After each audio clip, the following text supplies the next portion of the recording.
Hello everyone, this is Suzanne at The Gospel Truth. Welcome back. Well, today is Monday, August 26th. It is 1:30 here, and it is a very hot day. I had to pull my hair back today because it's just really, really warm. We already made one trip out today, and we took Sam with us. He loves to go on a car ride with us. So Ron had a doctor's appointment. He's got to see the dentist later this afternoon.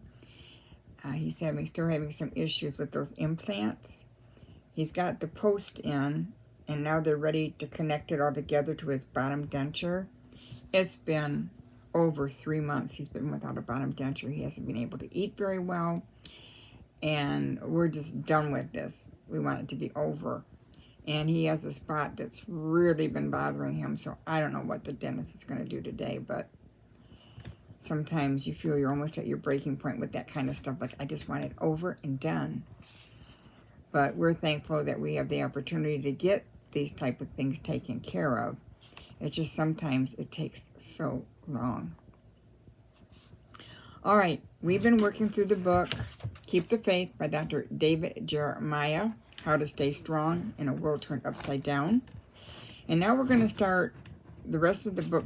Pretty much it's going to deal with the gift of grace. And I was reading through this, and at first I thought, wow, this is pretty detailed. And should I save it for another time? But then I thought, no, I think it's going to be important. It's going to help us with our doubts. It's going to help us remain strong. It's going to help us persevere through our trials and tribulations. Now, one thing, Ron and I have been both dealing with different pain issues, chronic pain issues. And we have a radio station here called The Bob Dutko Show, WMUZ 103.5. And they have this advertiser I've been listening to for a long time. And they talk about magnesium and calcium and vitamin D3. This doctor came up with a formula. It's a powder that you put in water. It tastes like lemon. And that you take this combination, and that there have been millions of people that have found great relief from chronic pain, from arthritis, fibromyalgia. So I've been toying with the idea for a long time because it's a little bit on the expensive side. But they have a 30-day money-back guarantee. And they said usually at the end of 1 week, 2 weeks for sure, you're going to feel like a different person. So we took the plunge and think, well, we have everything to gain and nothing to lose. If we don't try something and keep working at this, we're never going to perhaps find the solution to getting rid of some of our body's aches and pains. So we're praying that this works, and that we can get back to our long walks and being more active. Wouldn't that be wonderful? Wouldn't it be wonderful if we could just flip a switch and like, whoa, I feel like I'm in my 20s again. I know it's hard sometimes getting a diagnosis or finding the right doctor to diagnose what's going on with you and finally get the right medications, or more and more, I'm leaning toward holistic medicine, like more natural. All these pharmaceutical drugs and stuff. Now, I know some of them are people are on heart meds, diabetic, insulin. I get that. But there are so many other things that aren't really healthy for us. And maybe just a change in diet, a vitamin combination that your body's lacking could really be a simple fix to what's been going on with you. And we're certainly hoping that this is going to be very good for it. Magnesium is awesome. It does so much for your body, and calcium. And then the vitamin D, because we don't get enough sun as we should. And at least Ron and I don't. But we're going to try it and see what happens. All right, let's get on with our lesson for today. The gift of grace. When it comes to famous hymns, there is none more famous than, and Joanne, you were right, Amazing Grace. Beloved for generations, the simple tune and powerful lyrics serve as a poignant spark for worship. There may not be a more sublime response to the truth of the gospel than Amazing Grace. How sweet the sound that saved a wretch like me. There's one line among those lyrics, however, that used to spark my curiosity. Through many dangers, toils, and snares, I've already come. Have you thought about that in your life? Have you sat down and written out all those toils and dangers and snares you've already come through? John Newton was the author of that hymn. And I used to wonder what circumstances in his life might have produced such a phrase. I say used to because I did some research and found out. Let me tell you, his life was quite a story. Many know of Newton's history with the slave trade, which he later despised. But not many are aware of the remarkable number of close encounters he had with death. He wrote that line because he had lived that line. Consider a few of his highlights. At a shooting party, Newton almost killed himself by accidentally firing his shotgun while scrambling up a bank. The bullet singed the edge of his cap, missing his head by a couple of inches. During a severe storm at sea, Newton was sent below deck while the man who took his place was washed overboard. Similarly, at the last minute, his captain oddly pulled him away from a river trip in Africa. The boat sank, and once again, the man who took Newton's place drowned. Newton once tried to go overboard and retrieve his fallen hat. He was so intoxicated at the time that he nearly drowned. Even sober, he couldn't swim. Someone grabbed him and pulled him back. Wow. Brushes with death have a way of making us consider great big questions about life and eternity. I know when I had my issues after my shoulder replacement surgery, I was having chest pains the day after surgery. I went into AFib. I was rushed to the hospital. Makes you think. It made me kind of, I don't want to move. I don't want to do anything. I don't want to excite myself. I was scared to get back to living a little bit. Like, is this going to trigger a heart attack? It's really a sobering experience and gets you start thinking about, the Lord, and am I ready for eternity and all those things.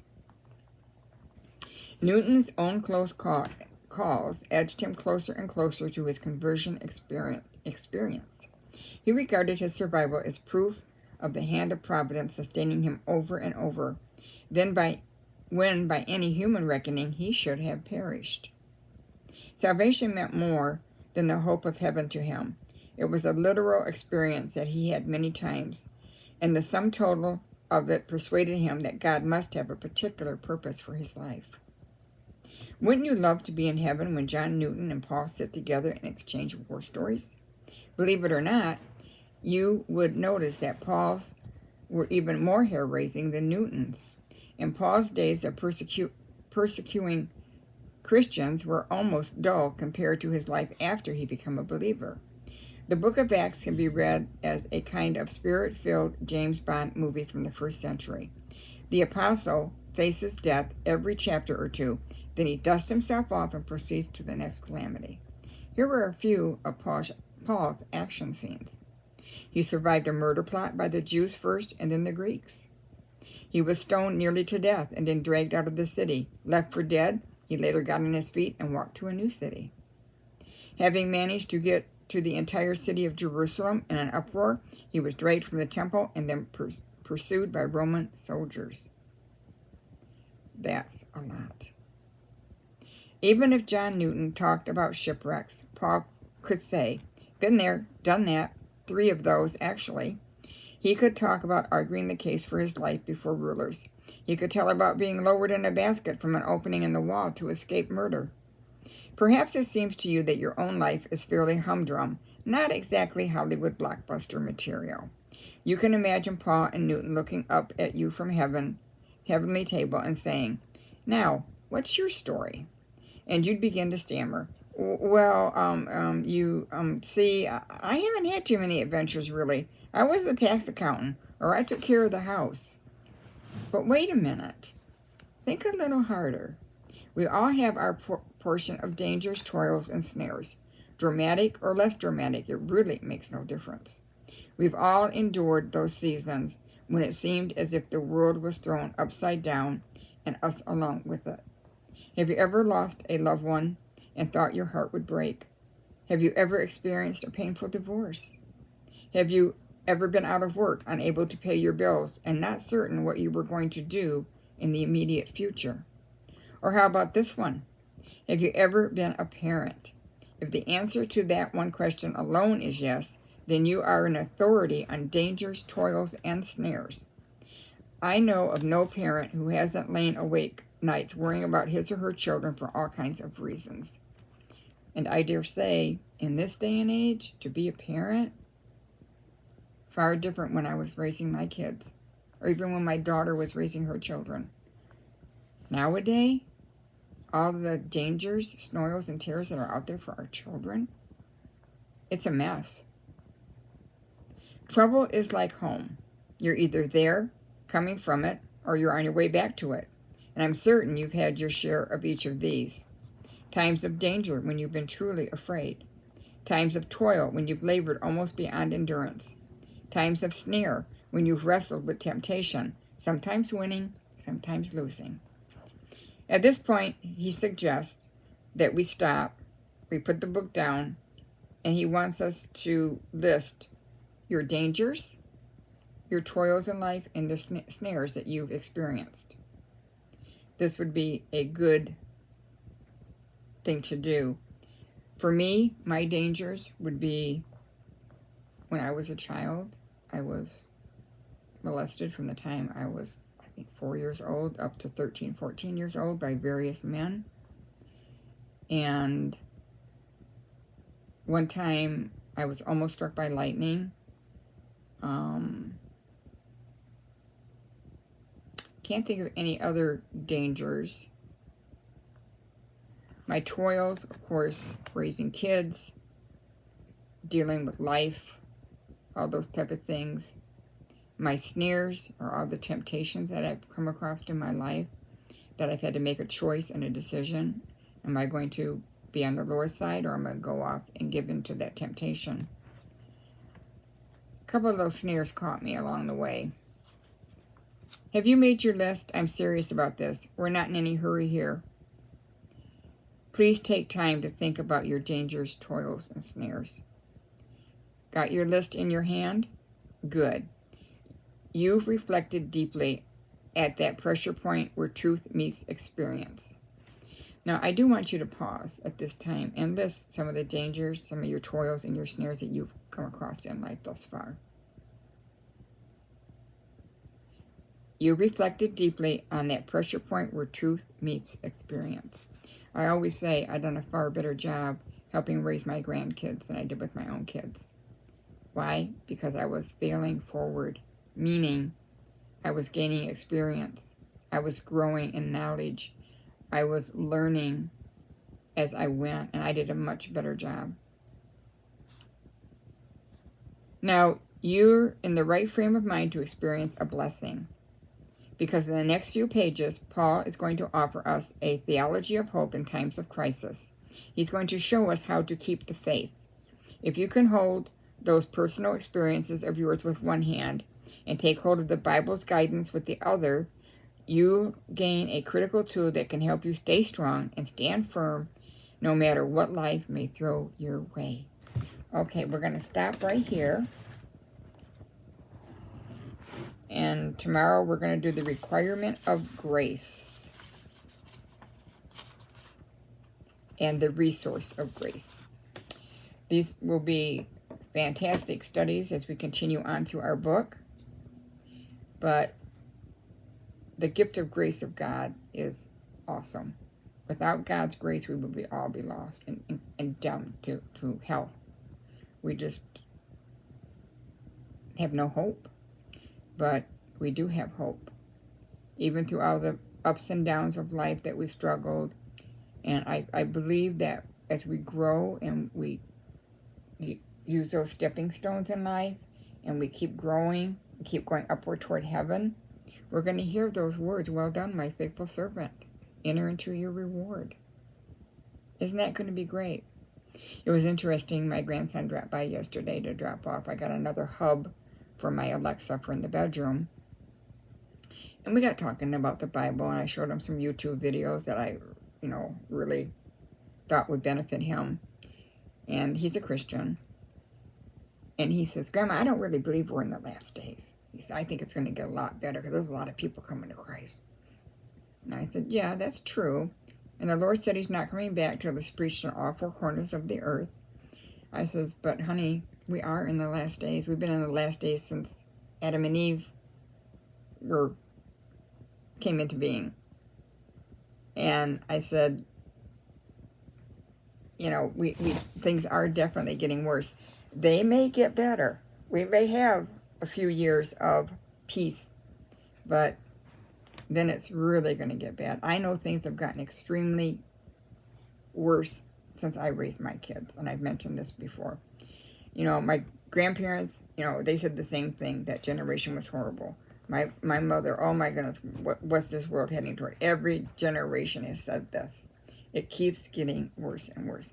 And I said, it wouldn't be so bad if the Lord came back in the next few minutes or tomorrow. We don't know when. But I said, the thing of it is, we need to be ready. We need to be prepared.